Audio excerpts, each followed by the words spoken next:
Total War Saga Troy is the next in the Saga series to be released on August 13th of this summer.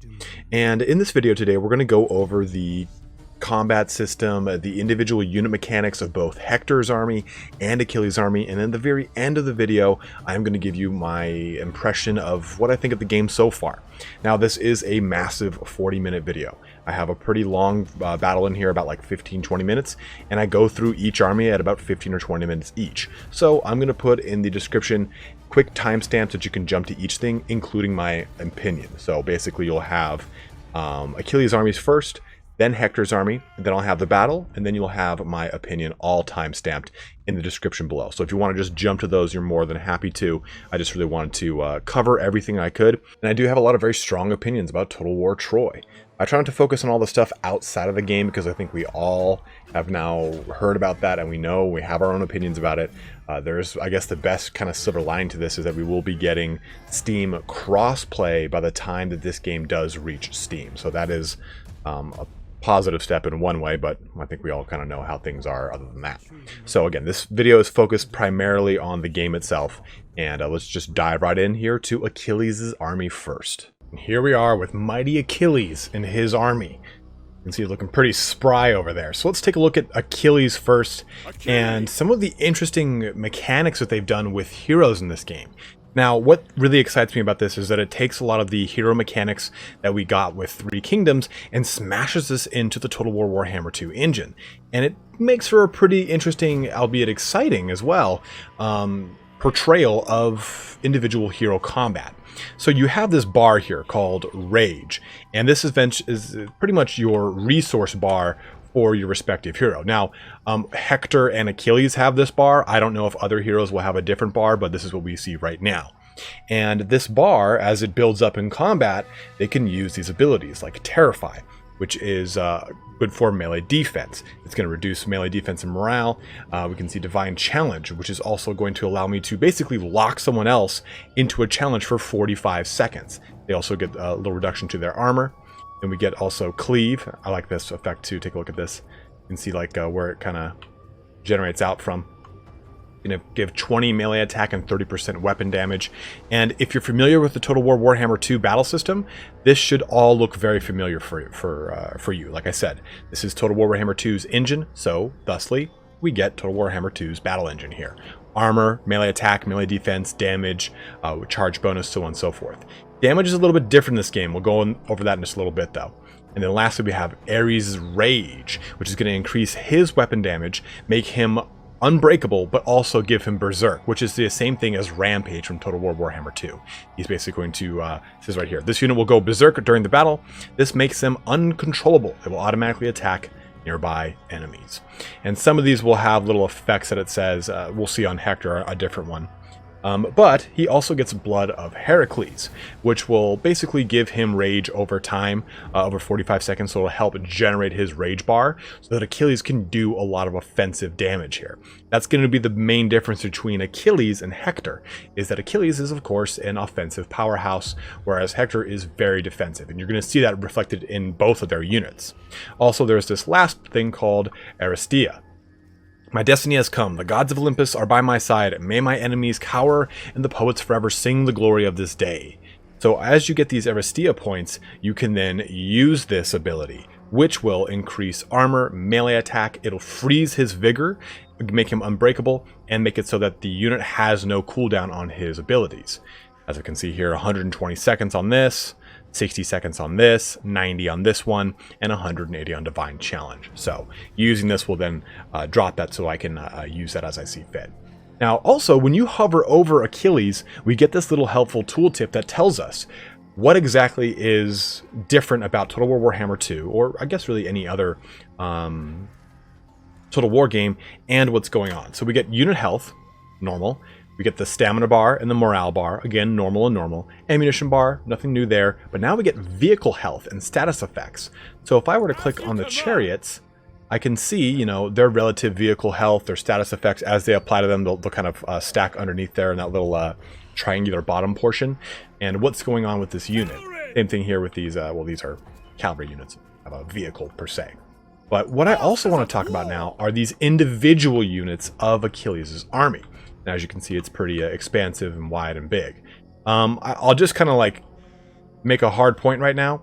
What I don't like is this repeating motif of the red and green little icons that we got from Attila, that we got from Thrones of Britannia. I personally kind of find it a little cumbersome. I still really enjoy the banner system that we have with Total War Warhammer 2. It's a very distinct, easy to tell system, and it makes for a very polished effect. I feel like this is still, it's an antiquated look, in my honest opinion here. I feel like it kind of makes the game a little bit clunkier in its portrayal. I'd like to kind of have the really cool aesthetic that we got from Shogun or from Total War Warhammer, where the banner matches the aesthetic of that army. I think it makes for a really cool presentation and a narrative. So again, oh, there's also one other thing here I think I didn't go into. Also missile resistance, as to be expected. This is the Warhammer 2 engine. Hide and Forest, immune to psychology, and then all of his abilities. Now, with Achilles, we have damage, and damage is going to be like this on every single unit, so I figured it might be best to go into it on Achilles before we jump into the individual units. With Achilles, you can see all these little icons. Now, in the past, in Warhammer, this is denoted with AP, or armor piercing, or anti-large, or anti-infantry, stuff that applies to the damage. Well, now we get this kind of blown out a little bit more.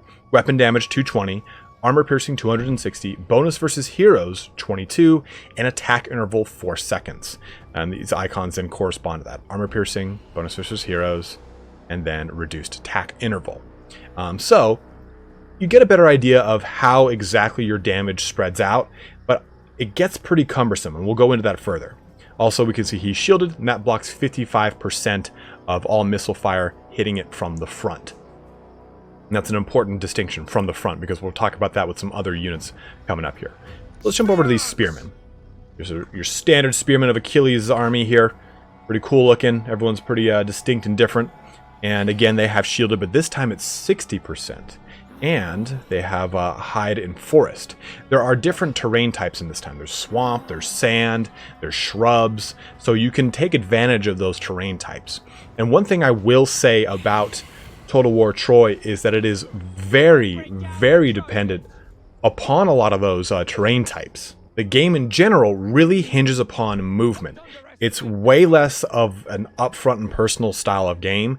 You really have to do a lot of flanking charges and rear charges, and those have a heavier effect in this game than I've really seen them ever have in other Total War games, especially even Total War Warhammer. So we'll get into that more as we get to the defense against that. But Spearmen, as you can see, they have a wide range of damage profiles here. They do AP damage, weapon damage is normal, but then they also have bonus versus swordsman, bonus versus axeman. So you're seeing a further breakout of this damage profile applying to different unit types. And furthermore, we're now getting the weight class system added back into the game like it did in previous historical Total Wars. Medium units are quite versatile, as they can move around the battlefield without losing too much stamina while still being able to hold their own in prolonged combat. Frontline shielded. So again, you get a much, I guess, more recognizable style of infantry compared to other Total Wars, but this expands further here in the light swordsman, with now weight class light, experts in flanking with low armor. And again, there's reduced attack interval. So you can see here that the majority of the foot soldiers are nothing too crazy, but as we get over to the Aeginian runners, we start to get some hybrid units that are both shielded melee combatants with special missile weapons. They can now shoot at a range of 100 and shoot while moving. So I'll hold down space here to kind of give you an idea. I think I have to... I thought they would have had a firing arc, but I guess not. And that's another important thing, is really kind of using your units to their best ability. And I know that kind of goes without saying, but what I've really noticed in Total War Troy is you really have to use that light distinction, their speed. You have to take that into consideration when you're forming up your line. It's not so simple as making a front line and clashing to the enemy. You have to really recognize which units are better at flanking. These Aeginian runners, for example, are swift-footed. This unit can run circles around most others, taunting and harassing the enemy or evading its missile fire, because they have a speed of 55, which is absurd. Most things in this army have a speed of like, okay, these guys have 48 because they're light, but as I go through the heavier units, you can see 37, 37, get to those guys in a bit, 28. So you really have to use speed to your advantage in this game, and you'll see how that comes into play in the actual battles and how they unfold, because if you don't, you get killed. You get killed way too quick. So let's jump over here to the Scythian spears. Now Phthia is a part of Thessaly, which is where the Myrmidons are from. So Scythians are basically essentially Myrmidons, more or less. Now they have the weight class of heavy, frontline, good morale, shielded, can switch weapons. Now this is important here. So if I take a look at these guys, look pretty cool, right? Look pretty sweet. Very interesting headdresses on them, like that guy in particular. That's a triangle, man. I don't know if you know that. If I press this button, they will toggle their shield, throw it on their back, and now become a two-handed spear unit. What does that really mean? Well, let's first take a look at their icons. So now they get... Oh, yeah, there we go. Unit has enabled rear shield defense.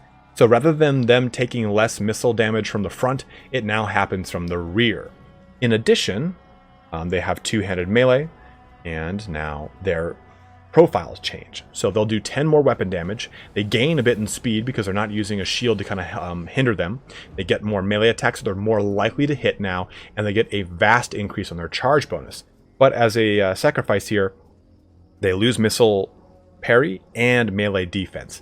So they become a little bit more of a shock charging unit and less of a slow, grindy, frontline stabbing spearman unit. So you have to really, like I said, and I know I keep harping on this, use the abilities of your troops to best plant them in a ways that they're going to have the most success. Because I first approached this like, okay, these guys are all frontline, I'll have spears on the flanks, and it went miserably. I lost so quick. So you really, again, have to look at these things and say, okay, well, now that they're in this formation, they're going to be a little bit more tanky and able to hold that front line. Well, in this formation, now they're going to have really good charge bonus, 125 weapon strength, and they're going to be able to really drive a good spear, I almost said stake, but spear into the side of the enemy. So using those to your advantage are pretty huge. In Champions of Phthia here, you've got your club in shield infantry, with again, you're shielded and you get your reduced attack interval, but get flanking defense improved, so if they get attacked in the flank, they won't suffer as much damage or morale penalty. And we also get unbreakable and hide in forest. Now this is pretty much the same for a lot of these units. So we get up to Thessalian Marines.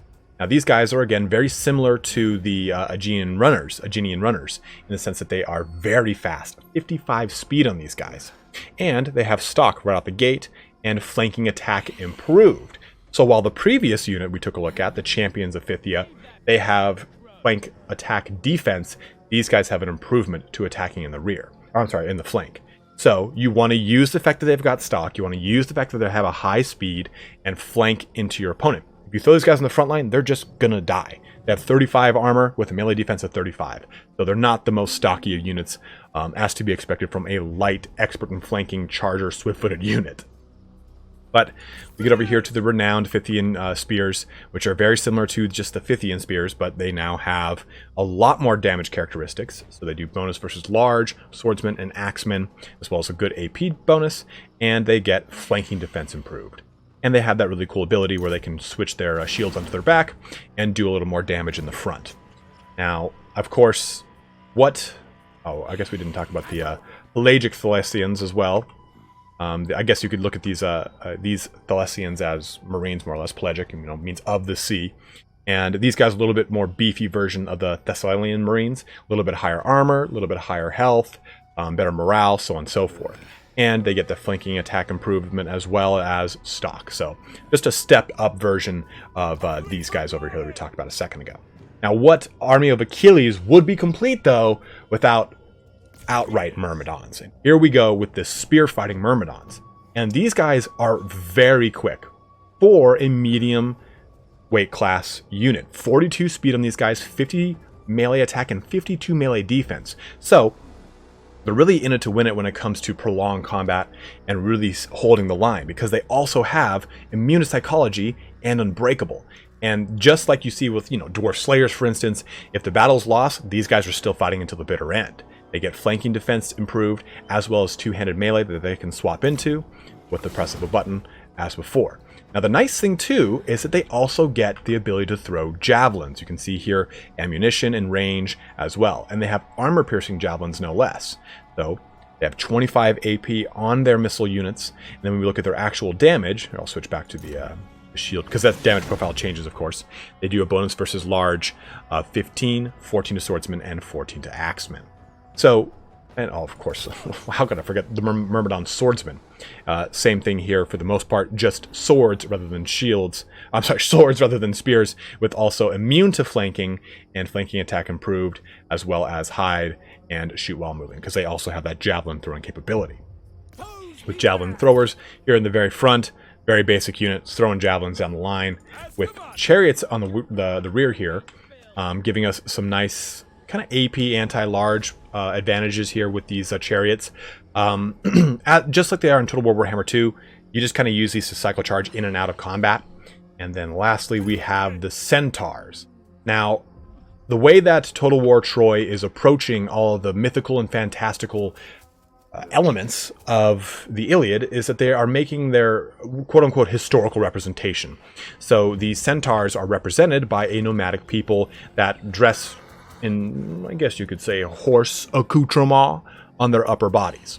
Now these guys, extremely fast at 92 speed, and they're considered heavy cavalry, which I would not have guessed at the exposed nipples on all of them.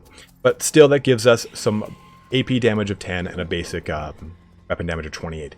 Very low melee defense at 26 though, and pretty not so decent armor at 55. So even though these guys are considered heavy cavalry, I would still not keep them in prolonged combat, especially with 26 melee defense. At 50 charge bonus, I'm going to be cycle charging these guys along with their chariots. So this gives you an idea for how Achilles' Army is structured. Now that we've gone over a lot of the base mechanics of the game and how this all really kind of plays together, let's jump over to Hector's side to quickly go over his army before jumping into a quick mock battle, well, an actual battle between Hector and Achilles, as well as a duel between those two. Here we are on the Hector side of the battlefield, and you're really going to see that this is a more heavily armored, slower, and defensive formation of men, relying on Achilles' speed, I guess you could say, maneuverability to win the day here. So we can look at Hector. We can see that he is different from Achilles.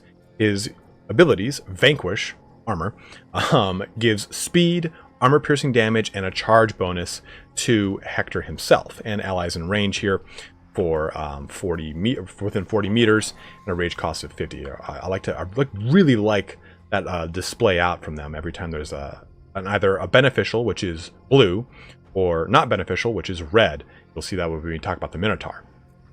And we get Shout for morale, increasing weapon damage, morale, and melee attack for Hector and his men, followed by Herculean Resolve, which is going to make him unbreakable and immortal. And unfortunately, it doesn't give us a breakout of what immortal means here, but it just means that he's not going to be able to suffer any below 1 hit point. He'll just stay there for the entirety of it. Then we get also Divine Focus, which is going to increase weapon damage and reduce his attack interval, so he'll attack faster, which is quite nice. Then his last one is Favor of Asclepius. And this one, what it will do is just basically heal any unit that I kind of wish to choose. Replenishes hit points of targeted friendly units, increased hit point replenishment, and Favor of Asclepius for 30 seconds here. And I apologize if I mangled the pronunciation of that one. Asclepius, I think it is. Asclepius. Yeah, we'll find out. You guys will tell me in the comments, I'm sure. And then his Aristia is the same here. Nothing different here. Freeze, Vigor, Unbreakable, no cooldowns, armor, and melee attack. And we can take a look at his damage here. Bonus versus heroes of 22, 230 AP, 235 weapon damage. Now, don't take any of these as concrete facts, of course. They're probably going to change over time, guys. This is just a very initial portrayal of the game right now. But he is immune to psychology, he has a missile resistance of 15%, and he gets 75% from his shield. Now, when we look at Total War Warhammer, we've got bronze and silver shields. In this game, the shield distinction, I have not noticed any different colors as I move around the battlefield. I just noticed that every time I hover over the icon, it's usually a different value. Achilles had 55%. Most of his troops had 60%. Hector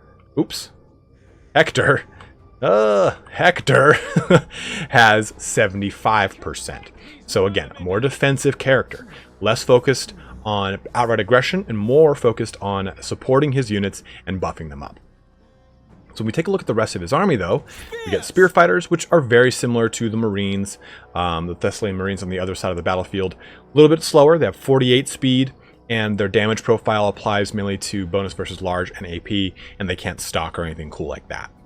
Then when we jump over to the Renowned Swordsman, we start to get a feel for how Hector's army is done. And it is, again, very focused on the ability to kind of hold the line here. 55 armor on these guys with 75% chance to block all missile hitting from the front. Good amount of damage that allow them to do a little bit of AP with a heavy weight class. And now as we go across this, you can see all these guys, heavy weight class. Jumping over to the Guards of Troy, heavy weight class, good defense. Again, these guys have the ability to put the shields on their back. Huge shields, man. Like, take a look at those things. And they can do their increased damage with the two-handed spears, just like we saw for Achilles Army. But the majority of their damage profile is AP, bonus versus large, bonus versus swordsman, and axeman, with that slow-ish attack interval of 4.0. Immune to psychology as well. And, oh, I thought that had a different icon there. And we also get the Trojan Defenders. Now, these guys are different than the other units because they are a club unit versus the other ones being more focused on either swords or spears. Now, these guys don't have any special abilities aside from the fact they have very heavy armor. By comparison to the others, they've got the most at 85. They've got a good morale, pretty slow speed, because of course they are a heavy unit with poor AP damage. They're pretty much going to be doing a lot of raw damage at 35 damage, and a little bit quicker here, right, at 3.0 attack interval. Now this is going to be the same for the most part. We've got 4 units of Trojan Defenders, and we get to the Champions of Troy, the shining pinnacle unit within this army here, next to, of course, the Guards of Troy. Now these guys get immune to flanking, and they also get immune to psychology, and their damage profile is, of course, geared towards bonus versus large, but swordsman and axeman as well with that 12 AP damage, and the ability to switch once more. And then we also get your just generic archers here, nothing special about these guys, they're just archers. With actually a pretty good speed though at 44. Now again, keeping with the motif of explaining the more fantastical or mythological things, we have a Minotaur, which is actually just a man, again, with a visible nipple. Now, he has an excellent attack and morale, as it states here. He's got 90 morale and a whopping 68 melee attack and 1100 melee damage. Comparing that to Hector, he does more damage than Hector outright. And if you take a look at his profile too, 400 of it is AP damage. So he's really swinging for the fences here. He gets this nice siege attacker ability, so he can attack city gates, which we've seen from Total War Warhammer 2. He can cause fear, and he gets hide in forest, bull rush, which we'll take a look at, and savage roar. So I'll back out to take a look at savage roar. You remember how I said the detrimental effects to the enemy are red? Well, there you go. You can see here. It's a red circle now. It's very distinct what this applies to. Obviously, the enemy reduces morale by 30. Then we get Bull Rush, which is basically the what we get from the from Total War Warhammer 2's Beastman. He's going to rush in there and just do some mass amount of damage. It's a good little charge bonus increase, and he'll mess things up. So now that we've seen both armies, we're going to jump into a quick battle here. And I should save this for the end of the battle, but just my opinion here real quick. I still... It just kind of bogs down on me, these unit icons. I want them to be banners. I want to see the banner of Troy. I want to see this banner in specific flying over all these units. It kind of ties it together better, and it visually makes it easier for me to distinguish what army is what on the battlefield. Sure, red and green icons, they're easy enough to distinguish, but I think that the stark contrast of the blue Apollonian horse compared to the red Achilles ant is a nice narrative here. And I am a little disappointed to not see any of the Apollonians. That was part of Hector's big driving force, was the defense of the Apollonian Gate was held by the Apollonians, the very first people to really meet the enemies of Achilles in the Temple of Troy. The Apollonians, they tell a very big story about the Battle of Troy itself, and especially the final defense of the Citadel at the end of it. So I was kind of disappointed to not see Apollonians in this. Instead, we get to see Hector's Chosen, which is the final unit we have yet to talk about here. And these guys here, they've got flanking attack improved, immune to flanking, and then lastly, encourage, which we've seen on Total War Warhammer, in which case they increase the morale of things around them. They have a good amount of melee damage here at 160, 16 of it being AP, with a good amount of armor at 75, and their weight class is medium. So I think that this is supposed to be what Apollonians are. We see the Apollonian tail on the top of their helmets like we do on Hector. That was a big thing, is the Apollonian tail helmet. So we'll see how that kind of plays out for the rest of the game as it comes to launch. But let's jump into a quick battle and see how these mechanics kind of push themselves together. Okay, so here we are in a battle. Let's take a look at what we're going to be doing. I'm playing Hector's Army, and I was going to record this and, or I'm sorry, do the replay and do it after the fact, but I think that going through this battle in real time is going to be, I think, more helpful for you guys to see, because the combat system in this game is not what we're used to with Total War Warhammer 2. There's an interesting nuance to this, and at the same time, you would kind of think that when I take a look at these spearmen, they are naturally not going to be very good at fighting other swordsmen. Remember what we took a look at earlier. They get a bonus versus swordsmen of 12. And when I was playing this game originally, I would have my swordmen fight other swordsmen, and they would, more often than not, they would actually kind of lose. Or they'd be fighting other spearmen, because I was thinking swordsmen are going to beat spearmen. That's not the case for Troy. Like I said here, spearmen actually do way better against swordsmen than swordsmen do against spearmen. So that kind of it takes that mechanic and kind of plays it upon its own head. We'll see how this plays out. Now, again, we've seen Achilles Army. We know what's coming our way. We know we're going to deal with a lot. Oh, I'm going to put this in normal motion. We know we're going to deal with 2 cav units, 1 heavy cav and 1 chariot unit. And we're going to be dealing with some range units and those javelin guys that are probably going to be popping up around here. And the Myrmidons. We've got dreaded Achilles himself. Now, Hector's army does have a bit of an advantage in that it has the Minotaur. The Minotaur is honestly just the beater of worlds. Turner and I were talking about this. This guy is just so jacked. And we took a look at his stats, but remember, he has so much actual AP damage at 400 that he can really melt Achilles quickly. So actually what we're going to do here is I'm going to slow-mo real quick. I forgot to take these guys off of skirmish mode. And already you can see that we're jumping into the front line. And we're already engaged over here with Thessalian Marines. Remember that these guys do get that bonus versus large. Now, they don't have as much of a bonus versus swordsman, which is quite nice. That should keep me well in line. We're going to get a little early heal off over here on my Trojan defenders. Go ahead and bring it back into normal. And we're going to try and focus on these cavalry as fast as we can. They're going to get pretty spicy over there. Mud is one of the new terrain types. Again, desert is another one, but I don't see it on this map. Okay, and I'm actually going to bring these spearmen over here to help out a little bit.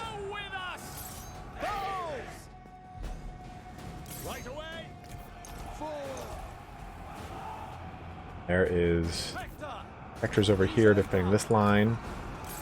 Got that going over there.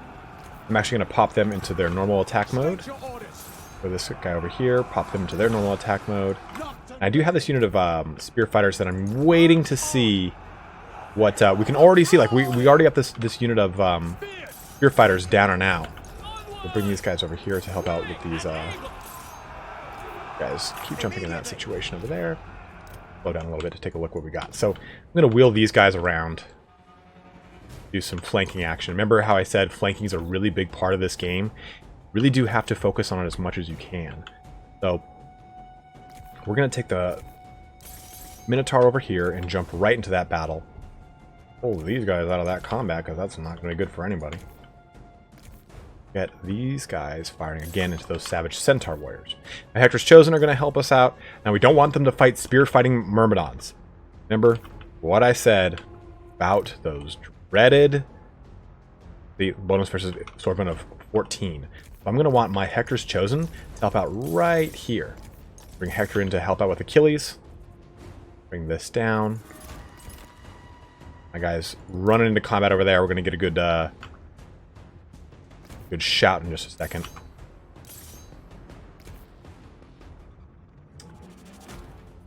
Get into combat. But you can see I'm already starting to crumble on one of my lines. And I actually found this game to be way harder than I thought it was going to be. My original thought was, okay, this is going to be a pretty easy game. You know, I have a good understanding of Total War Warhammer, but it's really not the case.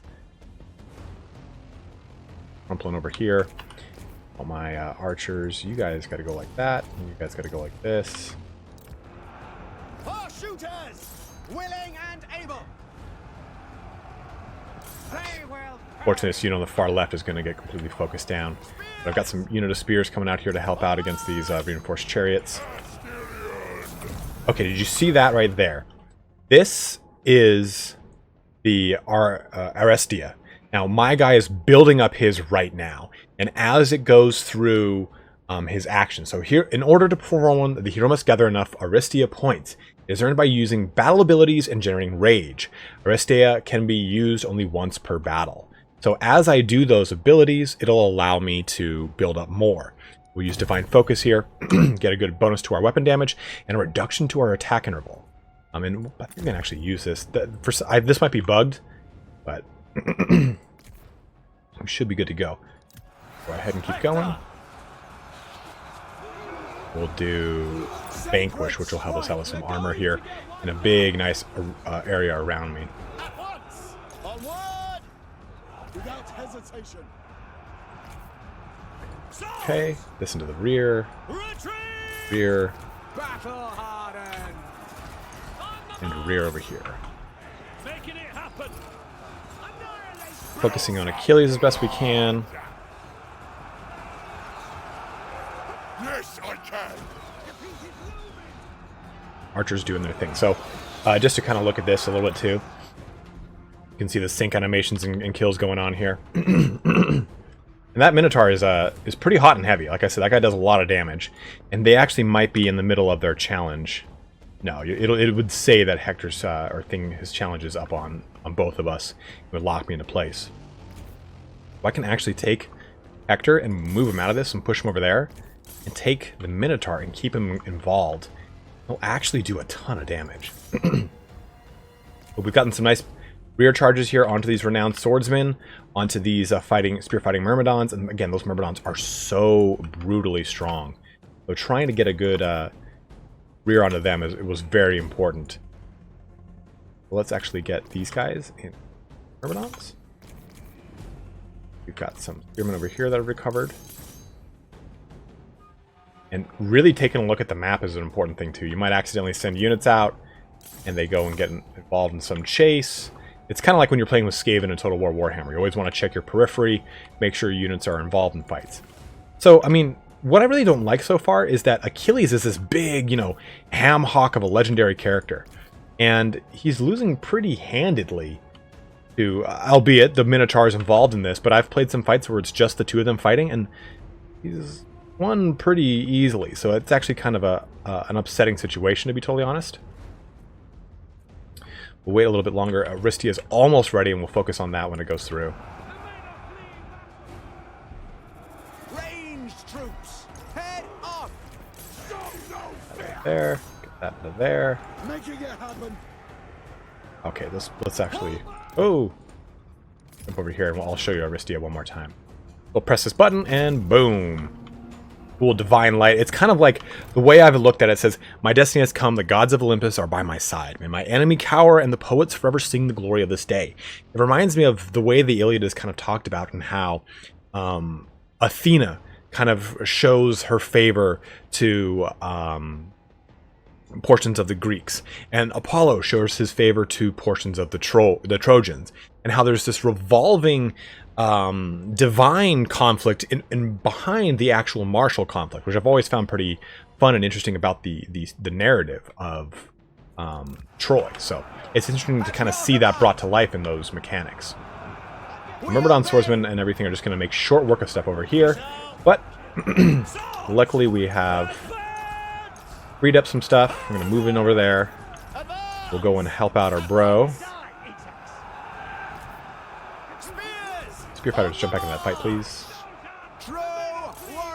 And I want this guy to use this ability. And then we'll use this ability. I apologize, my allied user just slay me, as always. We're out of ammo, just about. One unit over here is back online. And Achilles is running away.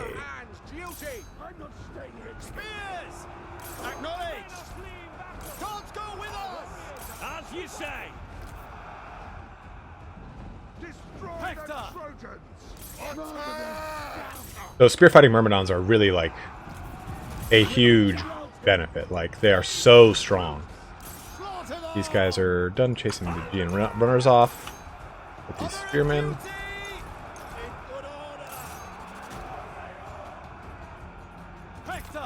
And I mean, the fight is not won. I mean, it is definitely something that could keep going in for the enemy here.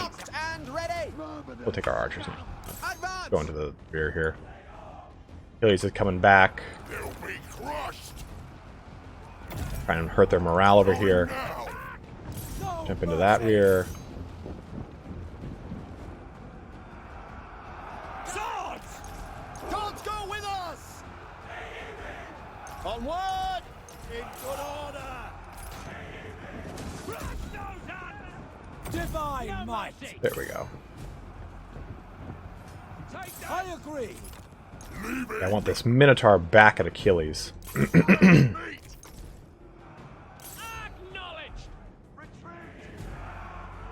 Like I said, those Myrmidons are going to fight until the bitter end. They don't have... They're unbreakable, so they're not going to have any means or reason to retreat. And these Trojan defenders, even though they're heavily armored, compared to the spear-fighting Myrmidons, they just get a better bonus versus them. I had them fighting the rear of the spear-fighting Myrmidons to try and break them out, but still, it's just not working out as well as we'd like it to. I'd like it to. Okay, and full rush on you and go crazy. Yeah, just bucking Achilles wildly, going for the butt grab on him. Withdraw! Foe cutters! On the march! We're leaving while we... We'll get Achilles over here. I mean, the Myrmidon over, or the Minotaur over here. Now that Achilles is slain,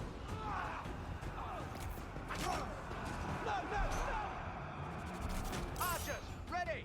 Spears! Gods go with us! Hector's not really generating much rage at this point, but I definitely need some more. Acknowledged! Hector! The nice thing is that Hector, I can actually push him out of combat pretty easily.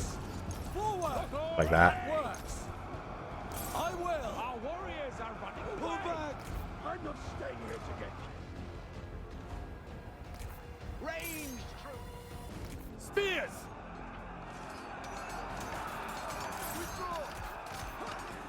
We might actually lose through army losses. I'll do it! But, again, you get a good sense for how the ebb and flow of this combat works. It is not as straightforward as you would think. It is a little more complex than I would have originally thought. And you really have to rely on the fact that spearmen really outclass swordsmen, more so than again, I would have thought before. So, using those things to your advantage is really the key to winning in this game.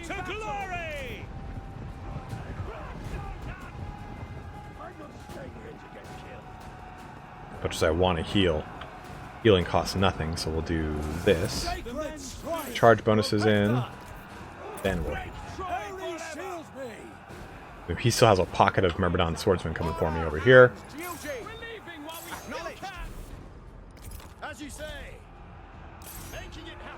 Balanced power bars kind of shifting in our favor. There are still some things to deal with. Just got sideswiped over here by the Myrmidon swordsman, and we're going to get charged in the rear by the spear-fighting Myrmidons over there. So, like I said, if you can... Hector has a nice, stocky defensive army, whereas Achilles has a very mobile shock army. That really does a lot of damage on the charge and can really make mincemeat of your army. I'm gonna slay you! And it's just really terrifying. Gods go with us! Onward! We'll support Hector over there. Trained for war! All settled! We're here with Hector's Chosen.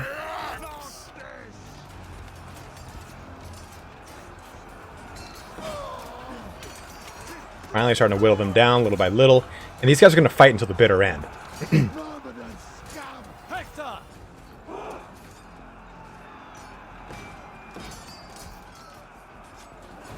Right up until that last bit. Here, I'll fast forward this a little bit. See what we can do. Right into there.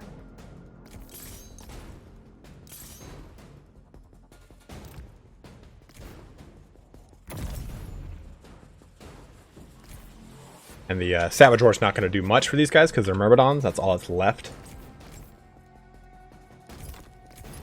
Oops, these guys got to come back into the fight over here. What are these guys?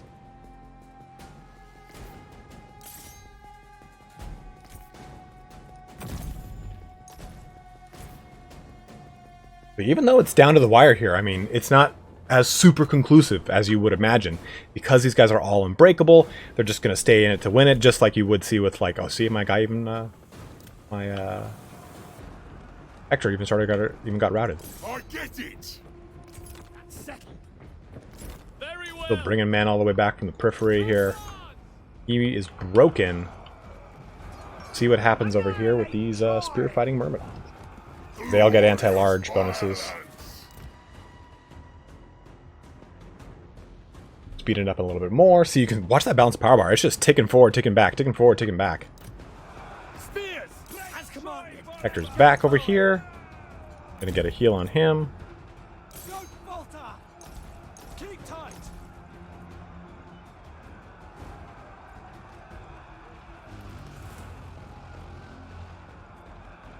Get them.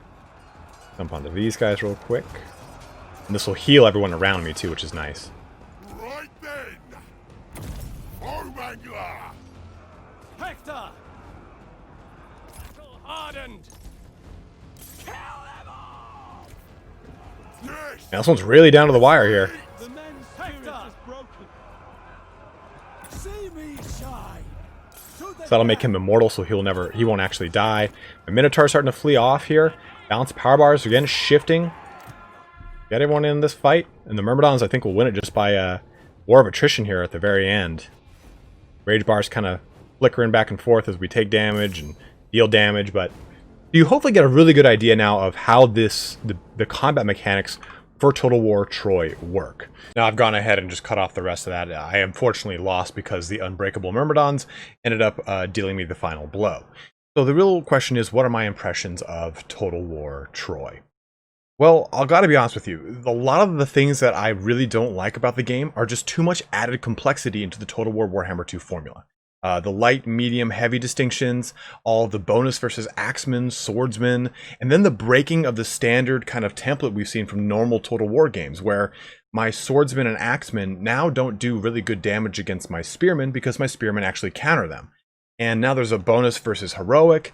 So there are just too many variables being added into the formula here with Total War Troy. I am excited to see what the campaign's like and to see what that gameplay's like, and again to see some of the heroes.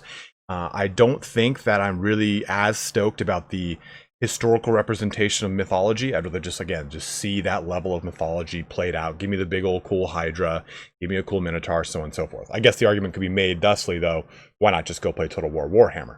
And to be totally honest, I think I would rather play Warhammer than Troy right now. We do now know that at the beginning of this video, I wasn't aware that the release date for Troy is in August. So we know that we've got pretty much 3 months and 10 days to hopefully see an improvement on Troy's gameplay. Right now, I think that it's not really amazing for me. I want to see just a little bit more. I want to see these tweaks that I've already mentioned in the gameplay multiple times. I want to see a system that is a little bit more streamlined and I think easier to approach. Right now, it's just too cumbersome. I think the light, medium, heavy distinction isn't strong enough in this battle for me to really warrant that system. There are too many units that break the rules of the light, medium, heavy system, quote unquote, of like, okay, a heavy unit's got high armor but lower stamina and it's slower, versus a light unit is supposed to have lower armor but conversely higher stamina and is faster. And too many units in these armies break that. From the interviews with the developers, they have said that these two armies, their strengths counter each other. So it's a really kind of hard set or situation to really give you a good idea of what the gameplay and the battle system's like, because everything is diametrically opposed to one another right out the gate. So my experience right now with Total War Troy is that is that there are 3 more months of development. So hopefully we'll see a lot of these tweaks being made to the game, because right now in its current iteration, I'm not as excited for Total War Troy like I was, say, a month or 2 ago. I think that the combat system is a little too cumbersome, and you've taken what was a really simple and easy combat system in Total War Warhammer 2 and kind of muddied it a little bit. And I want to see these little icons disappear and the return of these really cool resplendent banners. A lot of really cool big fixes, I think, that could really push Troy into a better acceptance than its current iteration. Now, of course, we do know from the developers that this is a little bit older of a build, and they are working on things a little ahead of time, but still, I do think that getting the word out now about the things that I don't like will only make the next 3 months hopefully more fruitful for the rest of us when it comes to playing this game and getting a lot of the things that we do like. But as always, guys, thank you so much for watching here today. If there are anything that you saw in the gameplay, please, by all means, let me know in the comment section below about the things that you do like or the things that you really just don't like about the game. Getting a dialogue and trying to express the things that we do and don't like the most is really going to help out Creative Assembly and hopefully tweaking this game to its best possible iteration come 3 months from now. But as always, thank you so much for watching here today. Don't forget to like, subscribe, comment below, all that kind of fun action. But as always, have a good one and take care.